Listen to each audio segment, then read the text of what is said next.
অনেক অনেক দিন আগে বিজয়নগর রাজ্যে এক রাজা ছিলেন। তার নাম ছিল সর্বজয়। রাজা সর্বজয়ের রাজ্যে সবকিছু থাকলেও তার মনে কোনো সুখ ছিল না, কারণ 4টি রানী থাকা সত্ত্বেও তিনি ছিলেন নিঃসন্তান। তাই তিনি সবসময় দুঃখী থাকতেন। মহারাজ, আপনি এইভাবে বসে আছেন কেন? কি বলি বলো তো মন্ত্রী, তুমি তো সবই জানো। ভগবান আমাকে সবকিছু দিলেও একটা সন্তান দিল না। আমার এত বড় রাজ্য কে সামলাবে বলো তো? যতই দীর্ঘশ্বাস ফেলো, উত্তরাধিকারী আপনি কিছুতেই পাবেন না। আপনাকে সরিয়ে সিংহাসনে বসবো আমি। আহা মহারাজ, আপনি এরকম মুষড়ে পড়বেন না। নিশ্চয়ই কোনো না কোনো উপায় পাওয়া যাবে। কি জানি, আমার তো আজকাল আর কিছুই ভালো লাগে না। এই তো একটা বুদ্ধি মাথায় এসেছে। মহারাজ, আমি বলছিলাম কি, আমরা কদিন একটু ভ্রমণে যাই। পশু পাখি গাছপালা প্রভৃতি দেখলে আপনার মন অনেকটা ভালো লাগবে। ঠিক আছে, তবে কালই রওনা দেব। ঠিক আছে মহারাজ। এই বলে পরের দিন সকালে রাজা তার সাঙ্গপাঙ্গ আর মন্ত্রীকে নিয়ে রওনা দিল ভ্রমণের উদ্দেশ্যে। সারা দিন ঘোড়া চালিয়ে অনেক জঙ্গল পাহাড় পেরিয়ে সবাই পৌঁছালো এক বিশাল নদীর কাছে। দেখেছেন মহারাজ, আমি বলেছিলাম না, ভ্রমণে বেরোলে আপনার মন ভালো হয়ে যাবে। হ্যাঁ মন্ত্রী, সে কথা ঠিক, কিন্তু আমার যে খুব ইচ্ছে করছে এই নদীর ওপর নৌকা বিহার করতে। কিন্তু মহারাজ, আমাদের কাছে তো কোনো নৌকা নেই। তা আমি জানি না, ইচ্ছা যখন করেছে তখন তোমাকে সেটা পূরণ করতেই হবে, না হলে এই ভ্রমণ আমার বৃথা হবে। না না, এ সুযোগ হাত ছাড়া করা যাবে না। আমাকে কিছু একটা করতেই হবে। ঠিক আছে মহারাজ, আমি এখনই সৈন্যদের বলছি জঙ্গলের কাঠ দিয়ে নৌকা বানাতে। মন্ত্রীর কথা শুনে সৈন্যরা জঙ্গল থেকে তখনই কাঠ কেটে আনলো। এরপর দিন রাত কাজ করে একটা বিশাল নৌকা তৈরি করলো। তারপর রাজাকে এসে সেই নৌকা উপহার দিল। এই দেখুন মহারাজ, আপনার নৌকা তৈরি। বাহ বাহ, অপূর্ব। তাহলে আর দেরি কেন মন্ত্রী, এখনই রওনা দেওয়া যাক। না মহারাজ, এখন তো সন্ধে হতে চললো, আমরা বরং কালকে রওনা দেব। ঠিক আছে, তুমি যখন বলছো তখন তাই হবে। হ্যাঁ বাবা, বলছি কি আর এমনি সাধে? কাল যখন নৌকায় উঠবে তখন বুঝতে পারবে। বিহার করার স্বাদ আমি জীবনের মতো ঘুচিয়ে দেব। জি মহারাজ, আপনি তাহলে এবার বিশ্রাম নিন, আমি বরং একটু ওই দিকটা দেখে আসি।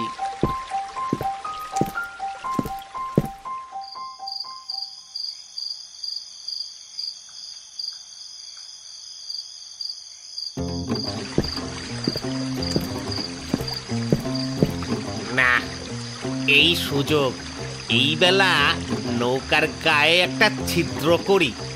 কাল যখন এই নৌকা মাঝ নদী পৌঁছাবে ততক্ষণে জল ঢুকে কাজ খতম। মহারাজ সারা জীবনের মতো নদীর গভীর জলে তলিয়ে যাবে। তারপর আমাকে রাজা হাওয়া থেকে কে আটকায়?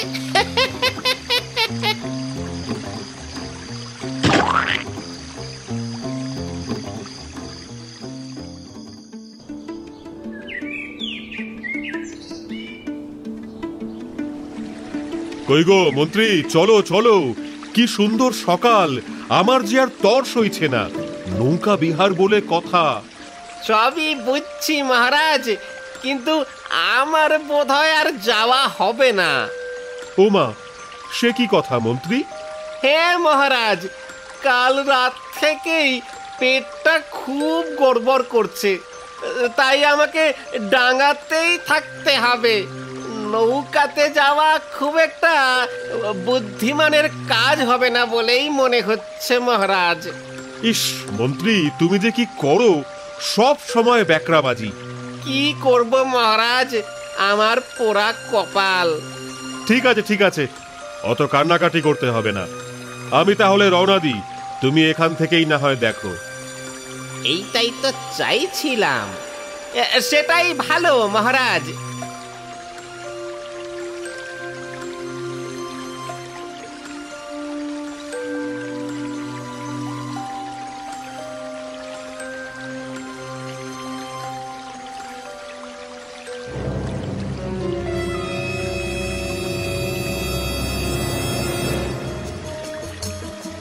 এ কি, এ কি, এত জল নৌকার মধ্যে কোথা থেকে আসছে?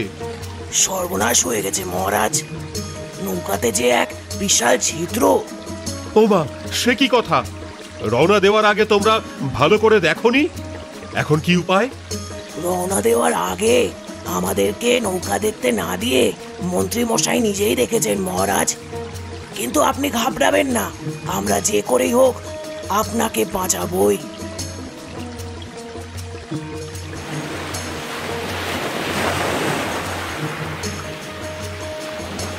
এই তো ডুবেছে ডুবেছে ডুবেছে।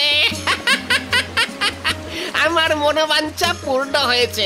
যাই, রাজ্যে গিয়ে সুখবরটা, তুই দুঃখের খবরটা দিয়ে আসি।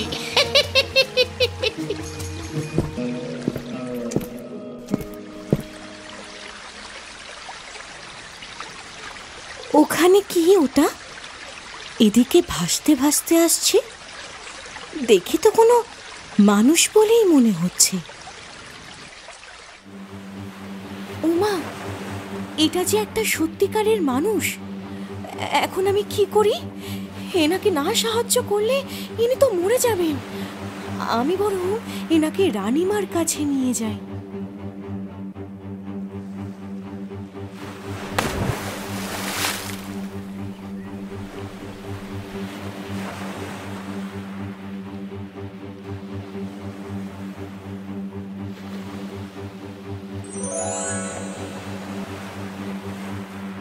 এ কি জলপরি, তুমি কাকে নিয়ে এসেছো? এ তো একটা মানুষ। হ্যাঁ রানীমা, আমি কি করব ভেবে না পেয়ে এনাকে এখানে এনেছি, না হলে ইনি জলে ডুবে মারা যেতেন। কিন্তু তুমি কি জানো না, জলপরীদের রাজ্যে মানুষের প্রবেশ নিষেধ? তা সত্ত্বেও তুমি এই ভুল করলে। ক্ষমা করবেন রানীমা, চোখের সামনে একটা মানুষকে মরে যেতে কি করে দেখবো বলতে পারেন? আপনি আপনি দয়া করে এনাকে বাঁচান।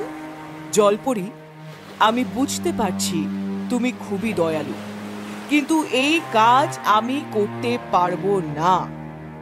আর যদি করি তাহলে তোমাকে এই শাস্তি ভোগ করতে হবে। আমি আপনার দেওয়া যে কোনো শাস্তি মাথা পেতে নেব। বলুন, আমাকে কি করতে হবে? ঠিক আছে, আমি এই মানুষের জীবন ফিরিয়ে দেব, কিন্তু এনার জ্ঞান ফেরার আগে তোমাকে এনাকে মানুষের রাজ্যে ফিরিয়ে নিয়ে যেতে হবে। আর শাস্তি হিসাবে তোমাকেও সেখানে পরিচয় গোপন করে 5 বছর মানুষ হিসাবে কাটাতে হবে। ততদিন তোমার কাছে কোনো পরীর শক্তি থাকবে না। বলো, রাজি? হ্যাঁ, আমি রাজি।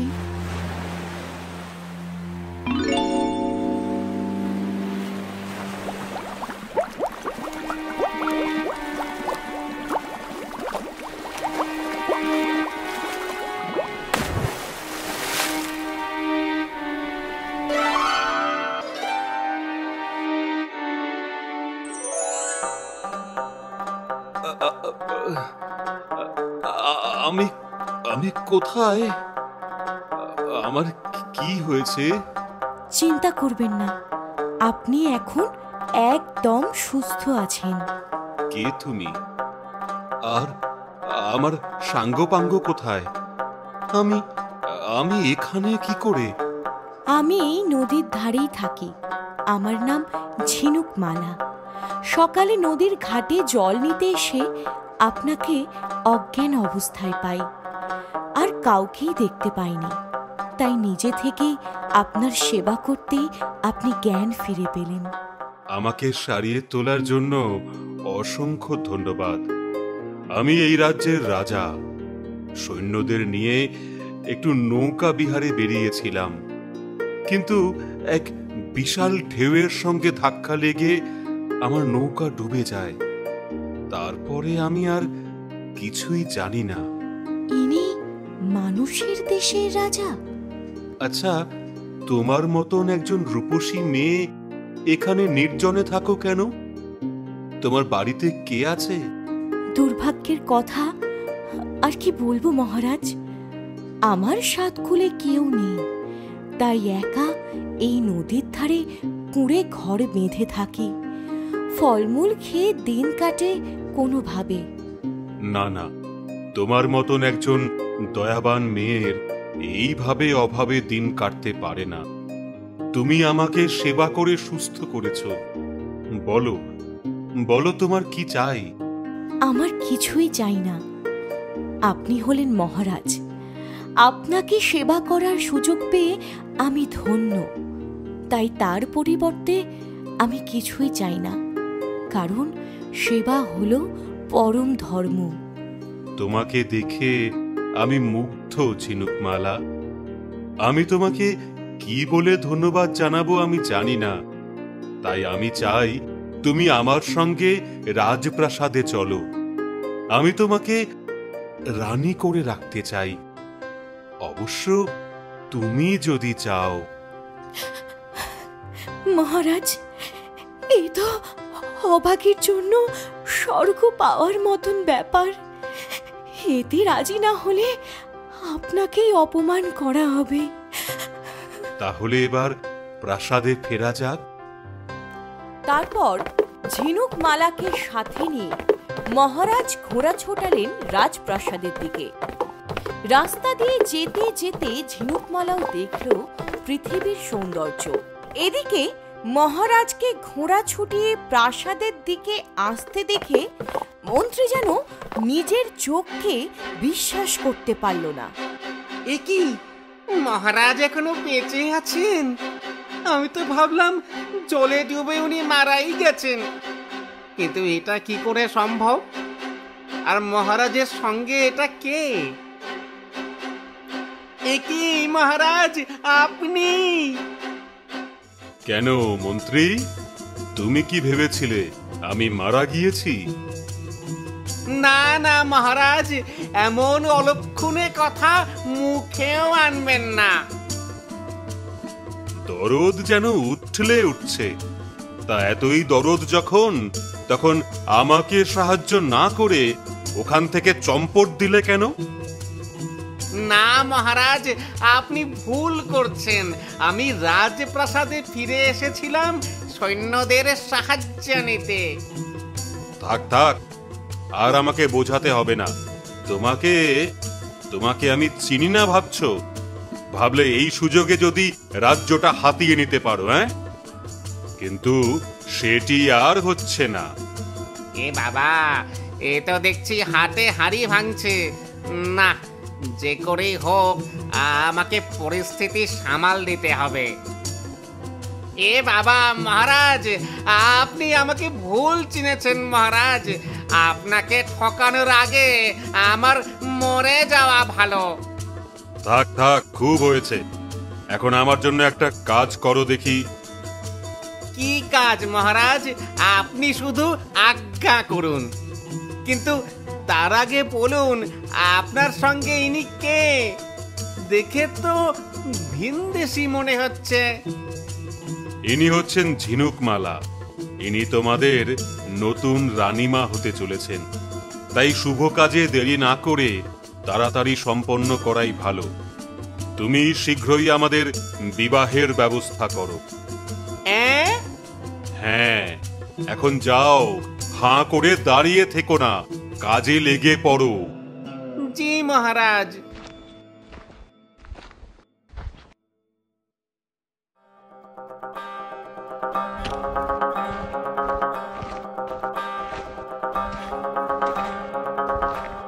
তিন কালে গিয়ে এক কাল ঠেকেছে, তাও বুড়োর শখ কম না। এখন নাকি উনি বিয়ে করবেন, তাও আবার কোন এক ভিনদেশীকে। না, আমি থাকতে এ বিয়ে হতে দেব না। যদি উত্তরসূরি পেয়ে যায় তাহলে আমার রাজা হওয়ার শখ চিরদিনের মতন ঘুচে যাবে। আমাকে কিছু একটা করে এ বিয়ে আটকাতেই হবে। আমি বরং রানী মহলে গিয়ে খবরটা দিয়ে আসি। রানীরা শুনলেই রেগে আগুন হয়ে বুড়ো রাজার বিয়ে করার শখ মিটিয়ে দেবে। এখন তাড়াতাড়ি যাই। বড় রানীমা, আপনি কোথায়? কে? মন্ত্রী? জি আজ্ঞে। তা আপনি কি শুনেছেন রাজামশাই ফিরে এসেছেন? হ্যাঁ, শুনেছি বই কি। আর যখন থেকে শুনেছি তখন থেকে তোমাকেই খুঁজছি, যাতে তোমাকে সিপাই দিয়ে মার খাওয়াতে পারি যত ভুয়ো সংবাদ দেওয়ার জন্য। তুমি না বলেছিলে মহারাজার বেঁচে নেই? এই রে, ভালোই গন্ডগোলে পড়লাম, পিঠটা বাঁচলে হলো না। আসলে কি রানীমা, মহারাজের নৌকা যেভাবে জলে হাবুডুবু খাচ্ছিল তাতে তাই মনে হচ্ছিল। চুপ করো, যত সব অলক্ষণে কোথাকার। তোমাকে আমি শুলে চড়াবো। এই রে, ভাব দেখছি পরই পেগতিক। তার আগে আমি আসল কথাটা পেরে ফেলি। সে আপনার যদি মনে হয় তাই করবেন, কিন্তু তার আগে আমি আপনাকে একটা গোপন সংবাদ দিতে চাই। তা কি সংবাদ? আসলে বলতে ভারী কষ্ট হচ্ছে। যতই হোক আপনাকে আমি মায়ের মতো দেখি, তাই আপনার কষ্ট মানে আমারও কষ্ট কি না? আহ মন্ত্রী, অত ভনিতা না করে ছেড়ে কাশো তো দেখি। আসলে রানীমা, মহারাজ আবার বিয়ে করতে চলেছেন। সে কি? হ্যাঁ রানীমা, আপনি ঠিকই শুনেছেন। মহারাজ প্রাসাদে আসবার সময় এক ভিনদেশী মহিলাকে সাথে নিয়ে এসেছেন। অতীব সুন্দরী সেই মহিলার নাম ঝিনুকমালা। মন্ত্রী, আমি যে আর রাগ ধরে রাখতে পারছি না। তুমি যে করেই হোক এই বিয়ে আটকাও। তোমাকে আমি 2000 মোহরও দেব। আমি মহারাজের এই বিয়ে কিছুতেই হতে দেব না। জি আজ্ঞে রানীমা, আপনি যখন বলছেন তখন তাই হবে। আপনি আমার মায়ের মতন কিনা, মায়ের আদেশ কিভাবে অমান্য করি? এই তো যা ভেবেছিলাম তাই। খেলা যে পুরো জমে উঠেছে। কি হলো? দাঁড়িয়ে দাঁড়িয়ে হাসছো কি? যাও, নিজের কাজে লেগে পড়ো। যাচ্ছি রানীমা, যাচ্ছি। কিন্তু তার আগে আপনাকে যে গোপন খবরটা জানালাম, তার জন্য কি কিছু বকশিস পাবো নাকি? বুঝেছি। এই নাও 500 মোহর। কাজ শেষ হলে বাকিটাও পাবে। আপনাকে অসংখ্য ধন্যবাদ বড় রানীমা। এবার আপনি শুধু দেখুন এই মন্ত্রী কি করতে পারে।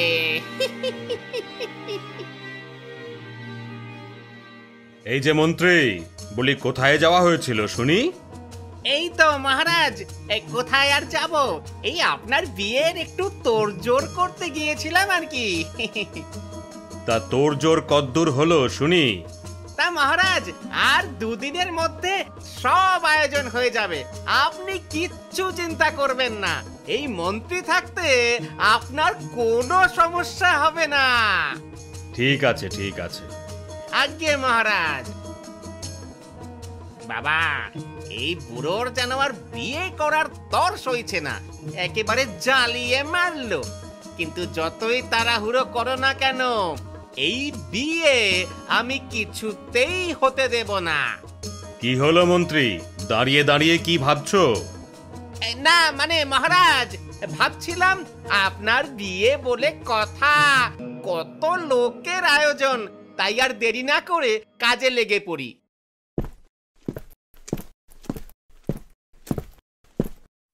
না, আর এদিক ওদিক ঘুরে লাভ নেই, যাই এবার আসল কাজটা সেরে আসি।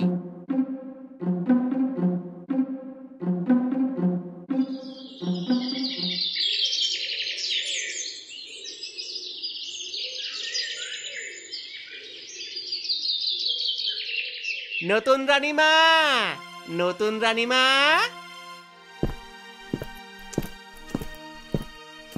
কে?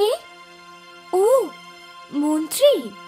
হ্যাঁ, বলছিলাম যে আজ বাদে কাল আপনার বিয়ে, আর এই রাজ্যের নিয়ম অনুসারে মহিলারা বিয়ের দিন ভোরে উঠে মা ভবতারিণী মন্দিরে পুজো দিতে যায়, তাই আপনাকে কাল ভোরে সেখানে পুজো দিতে যেতে হবে। আচ্ছা, কিন্তু রাজামশাই তো আমাকে সেই ব্যাপারে কিছুই বলেননি। আরে রাজামশাই নানা চিন্তায় থাকেন, তাই বোধহয় আপনাকে বলতে ভুলে গেছেন। তাই ওটা নিয়ে না ভাবাই ভালো। আর ভুলে যখন গেছেন, তখন তাকে আবার নতুন করে জানিয়ে বিরক্ত করার দরকার নেই। বুঝতেই পারছেন, হয়তো রেগে গিয়ে বিয়েটাই পণ্ড করে দেবেন, তাই বলছিলাম আর কি। না, এই মন্ত্রীর ভাবগতিক তো ভালো ঠেকছে না। মনে হচ্ছে এই নিশ্চয় কোনো ফোন দিয়ে এঁটেছে। আমাকে একটু সাবধানে থাকতে হবে। আরে কি এত ভাবছেন নতুন রানীমা? হ্যাঁ, না না না, কিছু না। ভাবছিলাম আমি তো এ রাজ্যে নতুন, তাই মন্দির কোথায় আমি তো জানি না। ও এই ব্যাপার, তা আপনাকে কিচ্ছু চিন্তা করতে হবে না, আমি আপনাকে সেখানে নিয়ে যাব। আপনি বরং তৈরি থাকবেন, আমি ঠিক সময় মতো চলে আসব। আচ্ছা, তাহলে তাই হবে।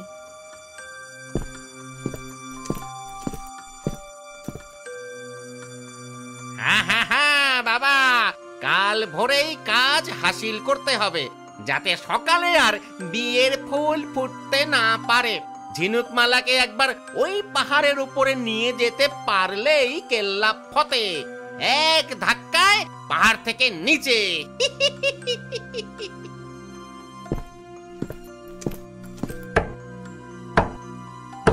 নতুন রানীমা, নতুন রানীমা, আপনি তৈরি তো? ও মন্ত্রী, আপনি এসে গেছেন? এ কি, আপনি এইভাবে মুখ ঢেকে রেখেছেন কেন? আর আপনার গলাটা এরকম লাগছে কেন? ও কিছু না, আসলে বাবা মরা মেয়ে আমি, সাতকুলে কেউ নেই। সেই দুর্ভাগিনী আজ রাজরানী হবে। আজ যদি আমার মা বাবা বেঁচে থাকতো, তাহলে কত খুশি না হতো। সেই সব ভেবেই একটু কান্নাকাটি করছিলাম, তাই গলাটা একটু ধরে গেছে আর কি। ও আচ্ছা, বুঝলাম। কিন্তু ঘোমটা? ও ঘোমটা, ঘোমটাটা দিয়েছি তার কারণ হলো আজ তো আমার বিয়ে, তাই বিয়ের দিন কোনো পরপুরুষের মুখ দেখবো না, একেবারে বিয়ের মণ্ডপে স্বামীর মুখ দেখবো বলে। ঢং দেখে আর পারি না। দাঁড়াও, করাচ্ছি তোমার বিয়ে। উনি নাকি আবার রাজরানী হবেন। তাহলে মন্ত্রী, এবার যাওয়া যাক। আমাকে তো আবার তাড়াতাড়ি ফিরেও আসতে হবে। হ্যাঁ হ্যাঁ, চলুন চলুন।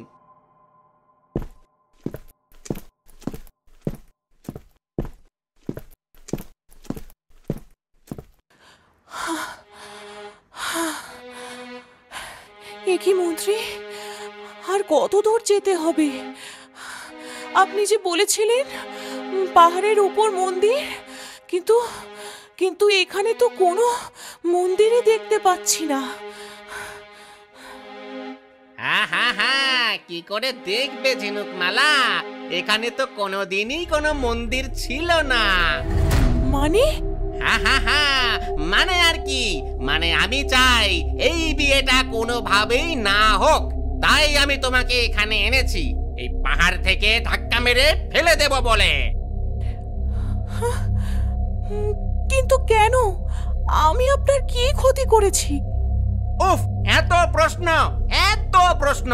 তুমি আমার কোনো ক্ষতি করনি, কিন্তু তোমার কারণে রাজা উত্তরাধিকারী পেলে আমার রাজা হওয়ার স্বপ্ন ভেঙে যাবে, কিন্তু সেটা তো আমি হতে দিতে পারি না।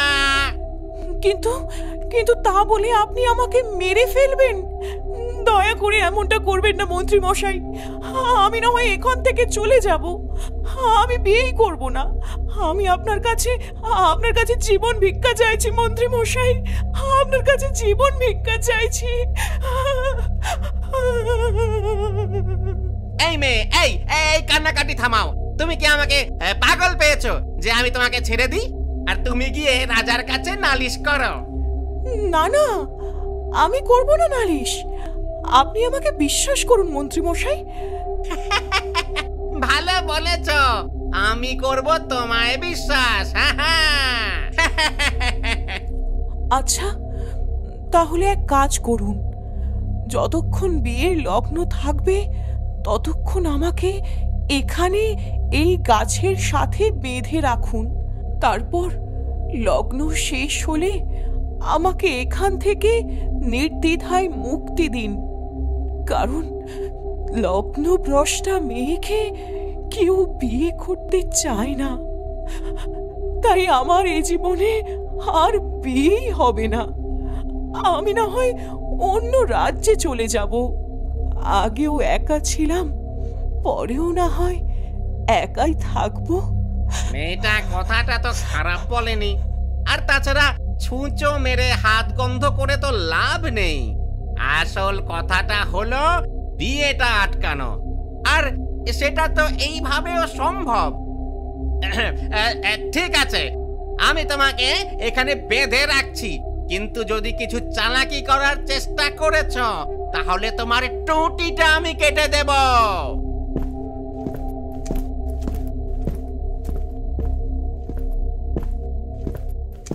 বড় রানীমা, বড় রানীমা। কি? ও মন্ত্রী, তাই এবার কি সংবাদ দিতে এসেছো শুনি? নাকি শুভ বিবাহের লাড্ডু খাওয়াতে এসেছো? বড় রানীমা, আপনি যে কি বলেন! কি আর বলবো তোমাকে, অনামুখ মন্ত্রী। খালি টাকা খাওয়ার বেলায় আছো, কিন্তু কাজের বেলায় তোমার দেখাই পাওয়া যায় না। বলি, সেদিন তো খুব বড় মুখ করে বলে গেলে এই বিয়ে আমি আটকাবো, কিন্তু কোথায় আটকাতে পারলে? আজই তো রাজা মশাইয়ের বিয়ে। আহ বড় রানীমা, আপনি এত ব্যস্ত হবেন না। বলেছি যখন তখন কাজ হয়ে যাবে, আর যথা সময়ে আপনি সেটা দেখতেও পারবেন। ঠিক বলছো তো? হ্যাঁ, আমি ঠিকই বলি। বাকিটা না হয় বিয়ের মণ্ডপে নাটক দেখতে এসে প্রচক্ষে যাচাই করে নেবেন। তাহলে আমি এখন যাই রানীমা, আপনি বরং বাকি মোহরগুলো জোগাড় করে রাখুন।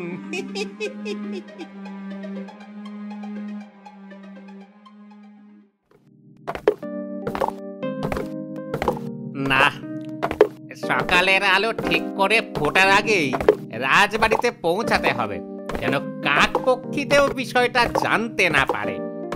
ভাগ্যিস ঘোড়াটা আগে থাকতে ওখানে রেখে এসেছিলাম, না হলে কিছুতেই সময়ে পৌঁছাতে পারতাম না।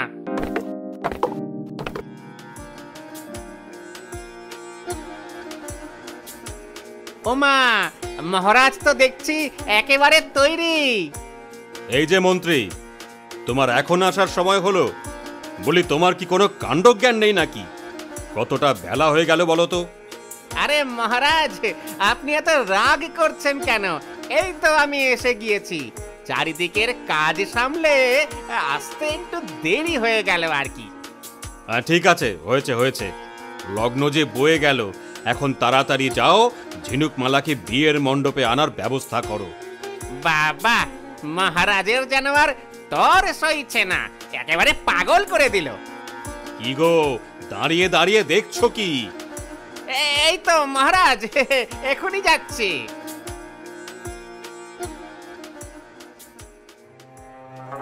কই গো মন্ত্রী, এত তাড়াহুড়ো করে কোথায় যাচ্ছ শুনি? দুটো কথা কয়ে যাও। তোমার কথা মতো আমি সেজে গুজে মোহর ট্যাকে গুঁজে বিয়ের মণ্ডপে হাজির। কই, কোথাও তো কোনো নাটক দেখতে পাচ্ছি না। আরে বড় রানীমা, আপনি সবকিছুতেই বড় উতলা হয়ে পড়েন।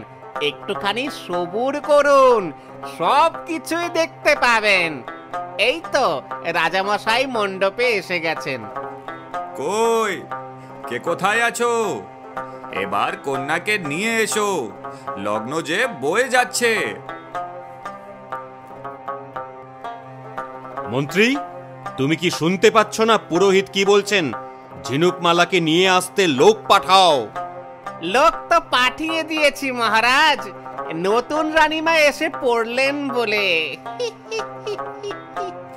এ কি মন্ত্রী, তুমি হাসছো কেন?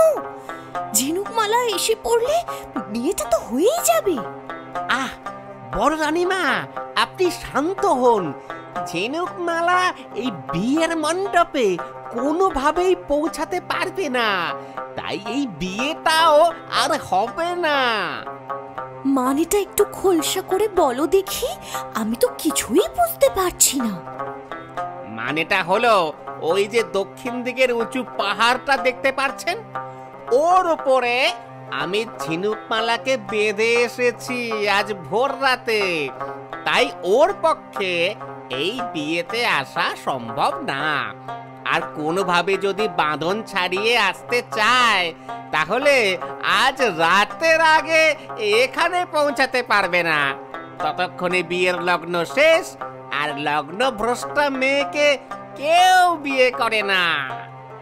বাহ মন্ত্রী, তোমার বুদ্ধির কোনো জবাব নেই। আমি আমার কথা মতো কাজ করেছি, এবার আপনি আপনার কথা রাখুন।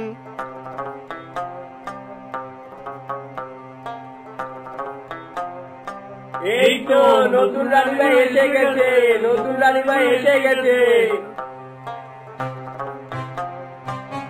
বাহ, দেখ দেখ, নতুন রানীমাকে কি সুন্দর দেখাচ্ছে, একদম ঠিক পরীর মতো। এ কি করে সম্ভব? অবাক হলেন মন্ত্রী মশাই? এ কি মন্ত্রী, তুমি যে বললে ঝিনুকমালাকে তুমি পাহাড়ের মাথায় বেঁধে রেখে এসেছো, সে নাকি এই বিয়েতে আসতেই পারবে না, তাহলে এ কোথা থেকে এলো? সেটা তো আমিও বুঝতে পারছি না। মানে উফ, কি হচ্ছেটা কি? বড় রানী, তুমি এসব কি বলছো? আর মন্ত্রী, তুমি কি বুঝতে পারছো না? আমাকে সব খুলে বলো তো দেখি। না, মানে থাক মন্ত্রী মশাই, আপনার কথা যখন আটকে গেছে, তখন আপনাকে আর কিচ্ছু বলতে হবে না। আমি না হয় মহারাজকে সব বিষয়টা খুলে বলছি। হ্যাঁ, বলো তো ঝিনুকমালা, কি হয়েছে? আমি তো কিছুই বুঝতে পারছি না। ক্ষমা করবেন মহারাজ, আসলে আপনার এই মন্ত্রীটি খুবই দুষ্টু এবং বাজে লোক।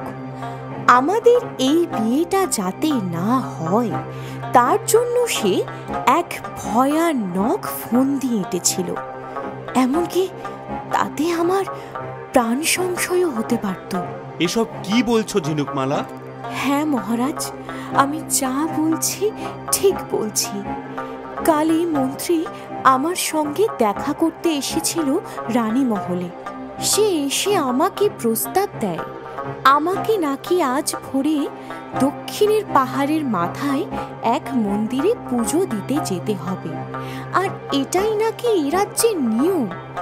এদিকে মন্ত্রী বারণ করে আপনাকে না বলতে, আর তার সাথে এও বলে আমার সঙ্গে কাউকে না নিয়ে যেতে। উনি নাকি আমাকে নিজেই নিয়ে যাবেন। কথাটা শুনে আমার কেমন জানি খটকা লাগে, তাই আমি এক দাসীকে সব কথা খুলে বলি, কিন্তু সে সব শুনে জানায় এইরকম কোনো নিয়মই নাকি নেই। তাই আমার আর কিচ্ছু বুঝতে বাকি থাকে না। আমি সেই দাসীকে বলি আমার বদলে আমার পোশাক পরে সে যেন যায় মন্ত্রীর সাথে, আর তাকে সব কিছু শিখিয়ে দিই। আর সেই ভালো দাসীটি আমার জন্য নিজের জীবন বাজি রাখতেও রাজি হয়ে যায়। তাই আজ ভোরে মন্ত্রী যখন আসে তখন মন্ত্রীর সঙ্গে আমার বদলে সে যায় ওই পাহাড়ের মাথায়, কিন্তু মন্ত্রী এই গোটা বিষয়টার কোনো কিছুই টের পায় না। মন্ত্রী এটা মনে করেই নেয় যে সে আমাকে জব্দ করেছে, তাই আমাকে এখন এই বিয়ের আসরে দেখে ভূত দেখার মতো চমকে ওঠে। কি এত বড় স্পর্ধা তোমার মন্ত্রী? না মহারাজ, এসব মিছে কথা মহারাজ। মেয়েটি সব বানিয়ে বানিয়ে বলছে, সব বানিয়ে বানিয়ে বলছে।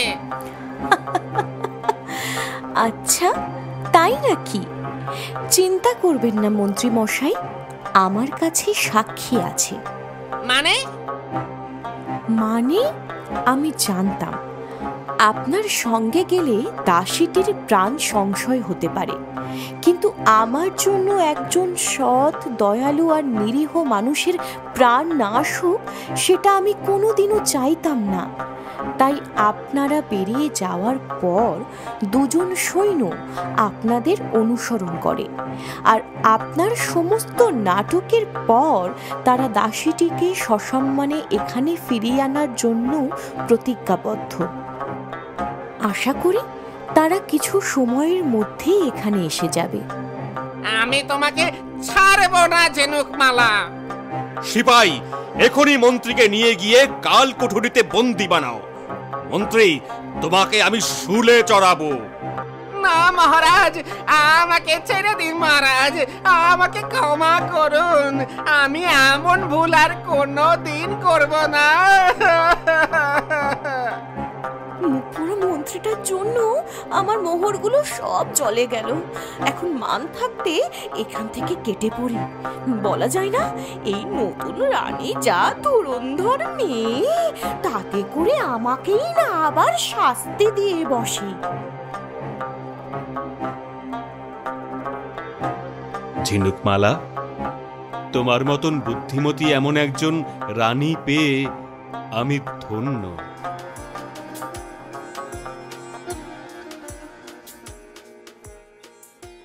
ঝিনুকমালার সঙ্গে বিয়ের কিছুদিন পরেই মহারাজের সমস্ত চিন্তার অবসান ঘটল, কারণ বিজয়নগর রাজ্যে জন্ম নিল এক ফুটফুটে রাজকন্যা। রাজা সর্বজয় তার একমাত্র কন্যার নাম রাখলেন কাঁকনমালা। সে এখন গোটা রাজ্যের নয়নের মণি। মাত্র 4 বছর বয়সেই সে হয়ে উঠেছে অতীব সুন্দরী। কিন্তু মেয়ের এই সুন্দর মুখের দিকে তাকিয়ে সজল হয়ে ওঠে মহারানী ঝিনুকমালার চোখ, কারণ আর কিছুদিন পরেই মানুষের দেশে 5 বছর পূর্ণ হয়ে যাবে তারপর পরিমাকে দেওয়ার কথা মতো এই ফুটফুটে সন্তানটিকে ছেড়ে তাকে চলে যেতে হবে জলপরীদের রাজ্যে। এ কি মা, তুমি কাঁদছো কেন? হ্যাঁ, কই না মা, আমি কাঁদছি না। তাহলে তোমার চোখে জল কেন? তুমি কেঁদো না মা, আমার খুব ভয় করে। ভয়? কিন্তু কিসের ভয় মা? তুমি আমার আমাকে একা ফেলে কোনোদিন চলে যাবে না তো? হায় রে বিধাতা, এ আমাকে কোন ধর্ম সংকটে ফেললে? এই সুন্দর নিষ্পাপ শিশুকে আমি কি করে বলি যে তাকে তার বাকি জীবনটা আমাকে ছাড়াই কাটাতে হবে? কি হলো মা, চুপ করে আছো কেন? উত্তর দাও না। না মা, আমি তোমাকে ছেড়ে কোথাও যাব না। হয়তো তুমি সবসময় আমাকে দেখতে পাবে না, কিন্তু মনে রেখো আমি সব সময় তোমার পাশেই আছি, তাই কোনোদিনও ভয় পাবে না। আমি জানি তুমি খুব সাহসী মেয়ে।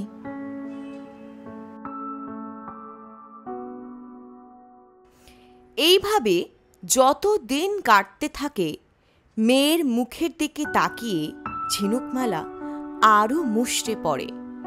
তার চোখের জল যেন আর বাঁধ মানে না।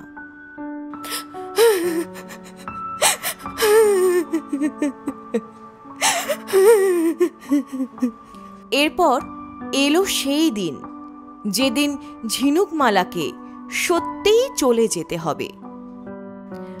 আজ তো সেই দিন। কাল ভোরের সূর্য ওঠার আগে আমাকে চলে যেতে হবে জলপরীদের রাজ্যে। কিন্তু কাকুনমালা যতক্ষণ না ঘুমাচ্ছে ততক্ষণ আমি তাকে ছেড়ে যেতে পারবো না। হে ঈশ্বর, আমার মেয়েটাকে ভালো রেখো। তারপর ঠিক যখন মধ্যরাত, তখন ঝিনুকমালা চুপি চুপি বেরিয়ে পড়ে সেই নদীর উদ্দেশ্যে যেখানে সে মহারাজা সর্বজয়কে প্রথম দেখেছিল। আমি এসে গিয়েছি বুড়িমা। আপনার দেওয়া আদেশ অনুসারে আমি কাজ করেছি। এতদিন আমার আসল পরিচয় কেউ জানতে পারেনি। এবার আমাকে জলপরীদের রাজ্যে ফিরিয়ে নিয়ে গিয়ে আমাকে আমার ভুলের প্রায়শ্চিত্ত করতে দিন। এদিকে সকাল হতেই কাকুনমালা মাকে দেখতে না পেয়ে কান্নাকাটি জুড়ে দিল। মা, মা, তুমি কোথায় গেলে মা? আমার মা, তুমি কোথায় গেলে? কোথায় গেছো তুমি মা? তার কান্না শুনে সকল দাস দাসী এমনকি স্বয়ং মহারাজা ছুটে এলেন, কিন্তু মহারানী ঝিনুকমালাকে কোথাও পাওয়া গেল না। মা ছাড়া অসহায় ছোট মেয়েটার মুখের দিকে তাকিয়ে মহারাজাও মুষড়ে পড়লেন, এতটাই যে তিনি অসুস্থ হয়ে গেলেন। এদিকে মায়ের জন্য কাঁদতে কাঁদতে কাকুনমালাও একদিন বড় হয়ে গেল, আর দেখতে দেখতে সে 18 বছরের যুবতী হয়ে উঠল। একদিন, রাজকুমারী, রাজকুমারী, আপনাকে মহারাজ ডেকে পাঠিয়েছেন। তুমি যাও, আমি এখনই আসছি। আমায় আপনি ডেকেছিলেন বাবা? হ্যাঁ মা, আসলে আমি তোমাকে একটা কথা বলতে চাই। কি বাবা? দেখো মা, তোমার 18 বছর পূর্ণ হয়েছে। তোমাকে আমি ছোট থেকে সেই সব শিক্ষাই দিয়েছি যা একজন রাজকুমারকে দেওয়া হয়ে থাকে, আর তুমি সব বিষয়েই পারদর্শী। তাই আমি চাই এবার থেকে তুমি রাজ্যভার গ্রহণ করো। কিন্তু বাবা, আপনি যতদিন বেঁচে আছেন ততদিন আমি চাই এই মুকুট আপনার মাথাতেই থাকুক। না মা, আমি বেঁচে থাকতে তোমাকে এই দায়িত্বভার দিয়ে যেতে চাই, কারণ আমি তোমাকে ভালোবাসলেও তোমার সৎ মারা তোমাকে দু চোখে দেখতে পারে না। তারা সব সময় তোমার ক্ষতি করার চেষ্টা করে। তাই আমি এর একটা এস্তনেস্ত করতে চাই। তোমাকে রানী হিসাবে রাজ করতে দেখে দু চোখ সার্থক করব, এটাই আমার শেষ ইচ্ছা। আজ তোমার মা থাকলে নিশ্চয়ই খুব খুশি হতেন। হ্যাঁ বাবা।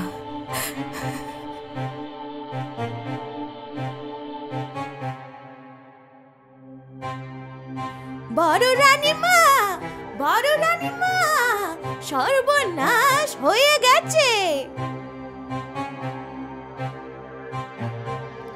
বলি ও মুখপুরি, এমন করে চেঁচাচ্ছিস কেন শুনি? কি হয়েছে একবার খোলসা করে বল দেখি। তবে শুনুন, আপনি যেটা ভয় পেয়েছিলেন সেটাই হয়েছে। ঝিনুকমালাকে মহারাজা রাজ্যভার দিচ্ছেন। সে কি, একজন মেয়ে হয়ে ঝিনুকমালা রাজ্য শাসন করবে?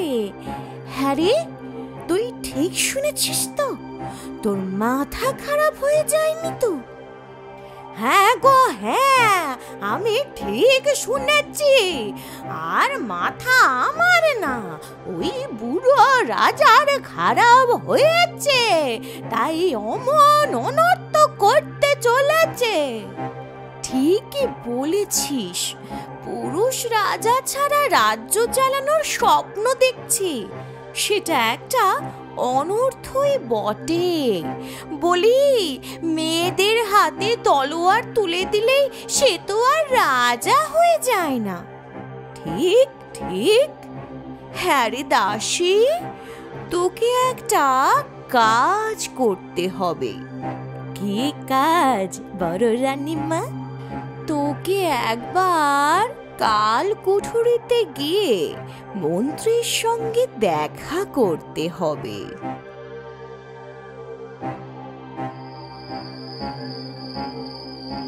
মন্ত্রী মশাই, মন্ত্রী মশাই, শুনতে পাচ্ছেন? আমি গো, আমি বড় রানীর দাসী। তা তুমি এখানে কি জন্য এসেছো? তোমাকে মুক্তি দিতে গো। এই দেখো আমার হাতে চাবি। চাবি? চাবি? আমার মুক্তি? আমাকে দাও, আমাকে দাও বলছি। দেব তো, কিন্তু তার বদলে আপনাকে যে একটা কাজ করতে হবে। কি কাজ? আমাদের একমাত্র সুন্দরী রাজকন্যা কাকনমালাকে মারতে হবে, কারণ মহারাজা তাকে কিছুদিনের মধ্যেই রাজ্যভার দিতে চলেছেন। আর তারপর সেই হবে এই রাজ্যের শাসক। সে কি, আমি বেঁচে থাকতে এই বিজয়নগর রাজ্যে রাজত্ব করবে একজন মহিলা শাসক? না, সেটা আমি কোনোদিনও হতে দেব না। তাহলে এই নিন আপনার চাবি, আর আজ থেকে কাজে লেগে পড়ুন। কিন্তু মাথায় রাখবেন, হাতে কিন্তু সময় খুব অল্প।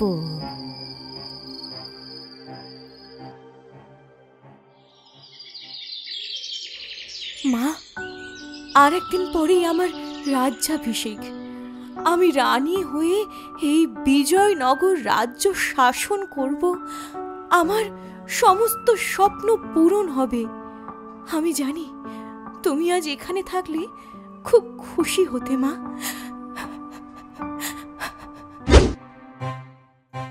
নড়ার চেষ্টা করো না, নড়ার চেষ্টা করো না, তাহলে তোমার এক্ষুনি গলাটা কেটে যাবে। আর বেশি চালাকি করলে তোমার বুড়ো বাবার প্রাণটা আগে যাবে।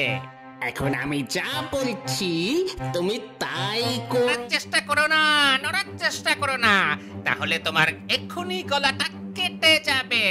আর বেশি চালাকি করলে তোমার বুড়ো বাবার প্রাণটা আগে যাবে। এখন আমি যা বলছি তুমি তাই করো। না, আমি কোনো চালাকি করছি না। আর আপনি যা বলছেন আমি তাই করতে রাজি আছি, কিন্তু মহারাজাকে দয়া করে কিছু করবেন না। বুড়ো বাবার জন্য যেন দরদ উঠলে উঠছে। না, আমি কাউকেই কিছু করব না, শুধু তোমাদের জীবনগুলো নিয়ে নেব। কে আপনি, আর আমাদেরকে কেন মারতে চান? আমি হলাম সেই ব্যক্তি যাকে তোমার বুড়ো বাবা আর তোর মা মিলে অনেক কষ্ট দিয়েছে, যাকে রাজ্যের অধিকার থেকে বঞ্চিত করে একজন অযোগ্য শাসকের হাতে রাজ্যভার তুলে দেওয়ার মতো দুঃসাহস রাজা দেখিয়েছে। আর আজ সব প্রতিশোধ নেওয়ার পালা। এই লোকটার কথা শুনে তো সে মন্ত্রী বলেই মনে হচ্ছে, কিন্তু আমি এখনই কিছু করব না।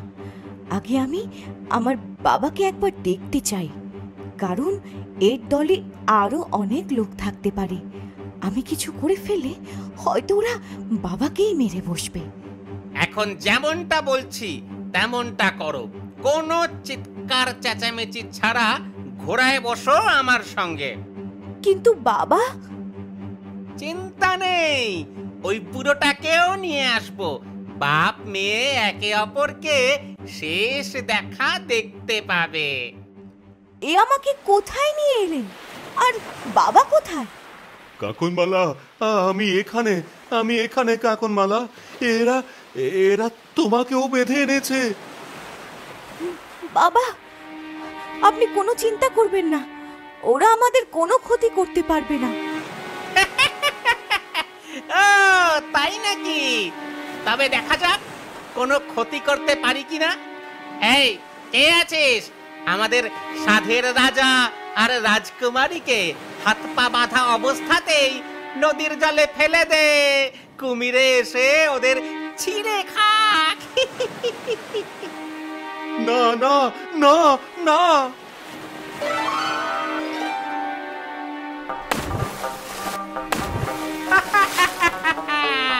এবার সব ভবলীলা সাঙ্গ হবে। আমি হব এই রাজ্যের রাজা। ভয় পেও না কাকুনমালা, আমি এসে গিয়েছি। মন্ত্রী মশাই, কারোরই তো কোনো সারা শব্দ পাচ্ছি না। তাহলে চলুন না, রাজপ্রাসাদের দিকে ফেরা যাক। না, এখনই না। গতবারের মতন ভুল আমি এবার করব না। এবার আমি শেষ দেখেই যাব। ঠিক আছে মন্ত্রী মশাই। মা, তুমি? আমি কি সত্যি দেখছি? হ্যাঁ, আমি। তুমি যেটা দেখছো সেটা সত্যি। তুমি কোথায় চলে গিয়েছিলে মা? আমি তো সব সময় তোমার সঙ্গেই ছিলাম মা, যেমন এখন তোমার সঙ্গে আছি। কিন্তু তোমাকে এখন যেতে হবে, লড়তে হবে শত্রুদের সঙ্গে, ছিনিয়ে নিতে হবে তোমার অধিকার। এখন যাও কাকুনমালা, আমি জানি তুমিই জয়ী হবে। তোমাকে আমি আমার সমস্ত শক্তি দিলাম, আর আমার সমস্ত জলপরী বন্ধুরা তোমাকে এই লড়াই জিততে সাহায্য করবে। তাই আর দেরি না করে যাও কাকুনমালা।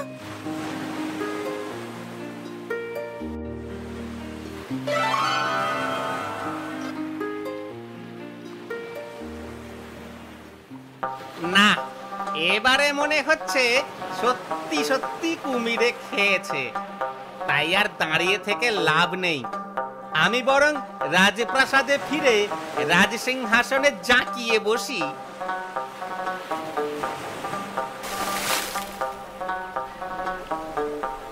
তোমার রাজা হওয়ার শখ কোনো দিনই পূরণ হবে না মন্ত্রী মশাই, অন্তত আমি বেঁচে থাকতে তো না। তুমি এখনো বেঁচে আছো কাকনমালা? জি আজ্ঞে, এত সহজে মৃত্যুবরণ করার পাত্রী তো আমি নই। আমি আমি আমি আমি আজ আমি আজ তোকে শেষ করে দেব কাকনমালা। আজ আজ তোর মৃত্যু আমার হাতেই লেখা। ইয়া ইয়া ইয়া ইয়া ইয়া ইয়া ইয়া ইয়া ইয়া ইয়া ইয়া ইয়া। পাজি মন্ত্রী, আজ আমার মৃত্যু তোর হাতে নয়, বরং তোর মৃত্যু আমার হাতেই লেখা আছে।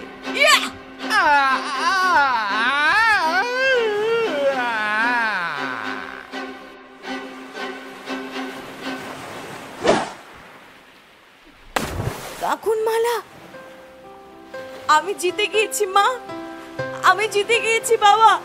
হ্যাঁ, আর সেই সঙ্গে তোমাকে রানী হিসেবে পেয়ে গোটা বিজয়নগর ধন্য। তোমাকে এইভাবে শত্রুদের সঙ্গে লড়তে দেখে আমার দু চোখ সার্থক হলো। মনে হলো আমার রাজ্যের জন্য আমি একজন যোগ্য উত্তরসূরি খুঁজে পেয়েছি।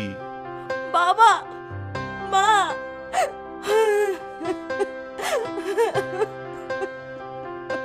চলো এবার তাহলে রাজ্যে ফিরে যাওয়া যাক। আজ তো তোমার রাজ্যাভিষেকের দিন। হ্যাঁ কাকনমালা, তুমি এবার রাজ্যে ফিরে যাও। না মা, আজ আমি তোমাকে না নিয়ে কোথাও যাব না। কিন্তু আমি তো যেতে পারবো না মা, কারণ আমি তো জলপরি। বহু বছর আগে তোমার বাবার প্রাণ বাঁচানোর জন্য আমি জলপরীদের রাজ্যের নিয়ম লঙ্ঘন করেছিলাম, তাই তার শাস্তি হিসাবে আমাকে মানুষের রাজ্যে আত্মগোপন করে থাকতে হয়েছিল।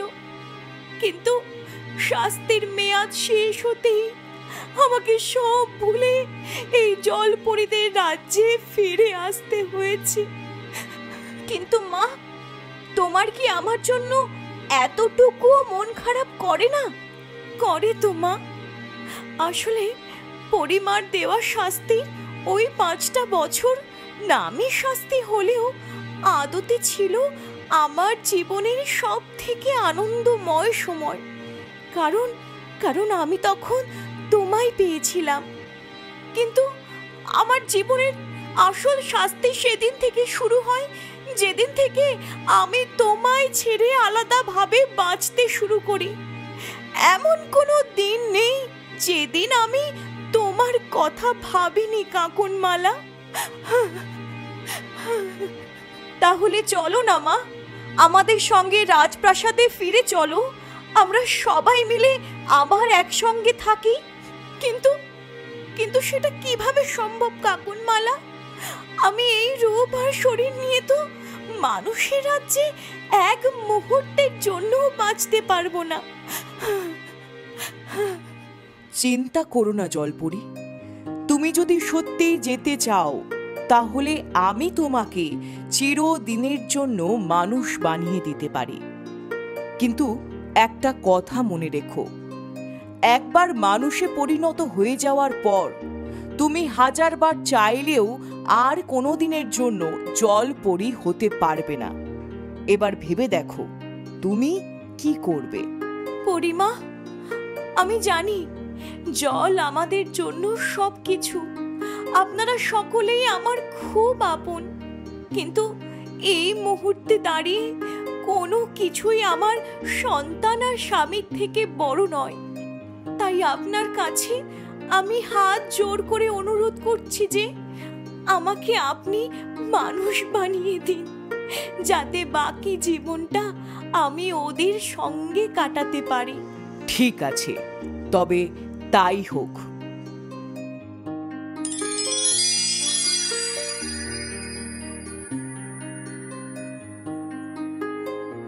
তাহলে আর দেরি কেন, এবার রাজ্যে ফেরা যাক। হ্যাঁ চলো যাই। এরপর কাকনমালা নিজের মা আর বাবাকে নিয়ে রাজ্যে ফিরে গেল। সেখানে গিয়ে তার ধুমধাম করে রাজ্যাভিষেক হলো।